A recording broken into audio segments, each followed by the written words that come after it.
Good evening, humans. Tyrannosaurusmoth here, and tonight we're taking a look at the Redemption Skeletons The Raging Trickster figure from Ghost Rabbit and Yototoy or Yototoy. It really depends on where you look and whether you look at the packaging or online. Either way, it's all very confusing, but there is one thing that's not confusing. Skeletons kick ass. And the question is, does this hold up that end of the bargain? Well, let's talk about that. Let's do this.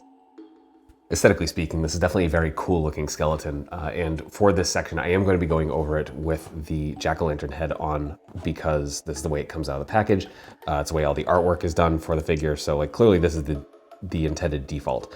But looking at the bones themselves, like very stylized. So as you can see, the proportions are a little out of proportion, I guess. Like the feet are very large, the legs are relatively short. So it's definitely not kind of a traditional style skeleton, or I mean, it is, but it isn't, you know what I mean? Hands are definitely a little bit large, certainly for the size. Definitely nothing wrong with that. I think it makes it look unique. It makes it look very, very visually interesting. As you can see, like obviously not the right number of ribs, but some very nice sculpted detail in there as well, which is brought out nicely because they did a very heavy wash of this kind of dark gray, black, brown sort of color, and just kind of brings out all those little details. And there's clearly a lot of love put into these figures, which I love to see. And as you can see, you got the bottom there, and we do see Yototoy and left and right, so they are clearly marked to make production easier, which is pretty cool. And then we get to the jack-o'-lantern head, and it's different depending on which trickster you get. This is the Raging Trickster. I just happen to like the weapons and head combination the most for this one, and very well done. I actually wasn't sure if the head was going to be kind of translucent and then painted over, because that kind of flame effect they got in the eyes and the mouth, I think is very, very effective, even in person. It took me a second to realize that, yeah, it's just painted, but very effective the way they did the black and then this yellow-green kind of out of it, and it just gives it a very nice, like three-dimensional look, and really adds a visual flair that I haven't seen in many other figures in that regard. And as you can see, just really nice dark orange and green here on the jack-o'-lantern as well. So just, yeah, really cool looking stylized figure. We get a really decent loadout of accessories here, so let's get right into it. And so right off the bat, as you saw, we have the jack-o'-lantern head at first, and then alternately we do get a more standardized skull, and I think the skulls are even different depending on which trickster you get. So this one I like kind of relatively straightforward. The one thing that kind of throws it off is just the wash didn't really take to the skull as much as the rest of the body. So when this is on, it definitely it stands out a bit because this is more of a pure white than the rest of the actual figure. But still, definitely not too bad. It's distracting at first, but you do get used to it, so worth noting. So there's that. Then we get some pauldrons here, and very well done. And I really like the way that the spikes, very, very sharp as well. Not the hardest plastic, but definitely enough to kind of like, you could potentially draw blood there, so be careful with that. But very nice all around. As you can see, the metal color is very, very nice with lots of dings and aging. And you can see a couple of pins here as well. These are also labeled left and right, so you know where it's supposed to go. This one in here actually goes with the other piece of the accessory. So there's this little kind of delt cover, and that just snaps on there. Of course, it's not going to happen because I'm trying to do it on camera, so pardon me. Oh, there we go. So that's how that looks. And the back of the figure, as you can see, has holes in the scapula, and you can just kind of plug that in. It does take a little bit, so you might need to heat those up first. But yes, that's how that works. I'm gonna fall over there. Then we get some weapons. So the main weapons are these huge, I forget the name for this style of weapon. It's not a machete, it's kind of a version of machete. So if you know, sound off in the comments. But some very nice aging. Really like the shade of silver they use there. Just very well done all around. Even some aging on the handle. So we get two of those.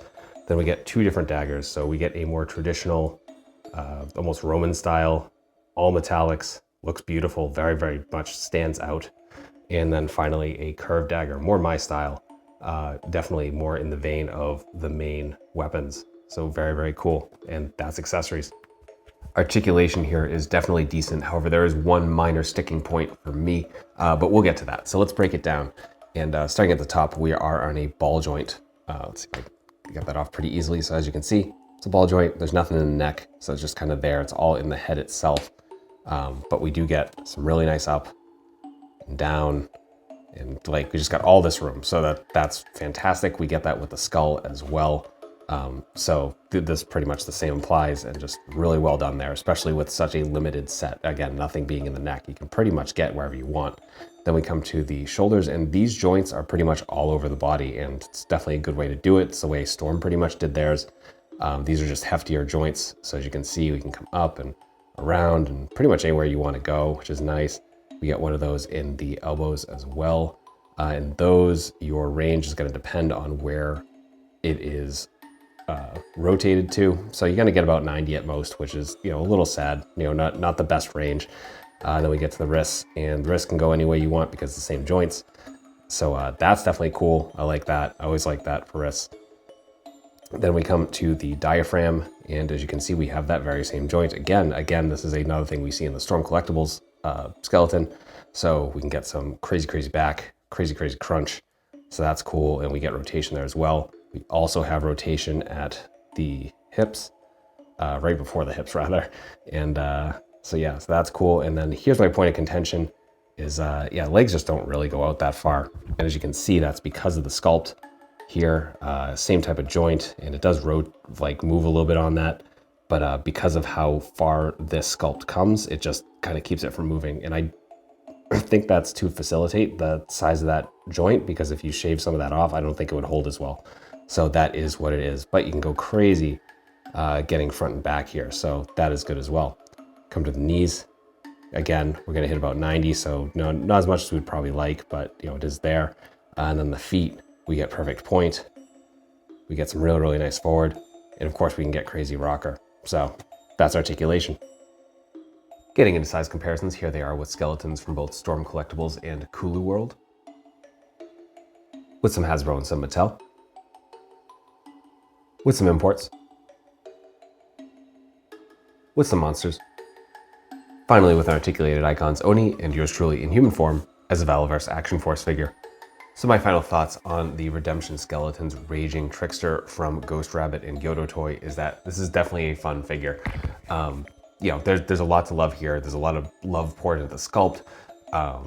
The accessories and stuff like that are definitely kind of over the top. Would have liked to have seen some more hands, but I understand why they're not there. Obviously it's a small company, so definitely a cool piece.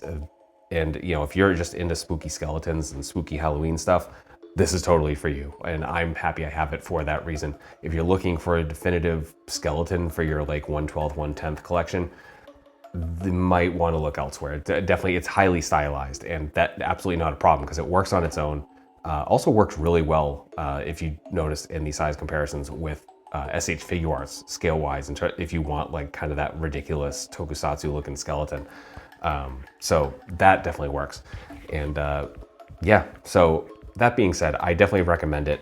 But if that is the case, if you're looking for a definitive skeleton, I will be doing a separate video once I get the Boss Fight Studios and Foosh Toys skeletons in, and we're just gonna have a big skeleton war with all the 1/12 to 1/10 skeletons and kind of see who reigns supreme. So if that's the case, definitely please subscribe. And that leads me into my final spiel here, which is that I hope you found this review informative and somewhat entertaining. If you did, please consider hitting that subscribe button, liking, commenting, all of that stuff.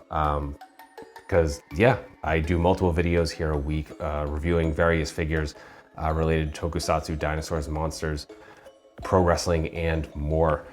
So I definitely hope to see you back, and I hope we can talk some more toys and some more skeletons certainly this year. We're going to talk a lot of skeletons this year. And so in terms of picking up this figure, the only place I even know that's available is Big Bad Toy Store, at least here domestically in the US.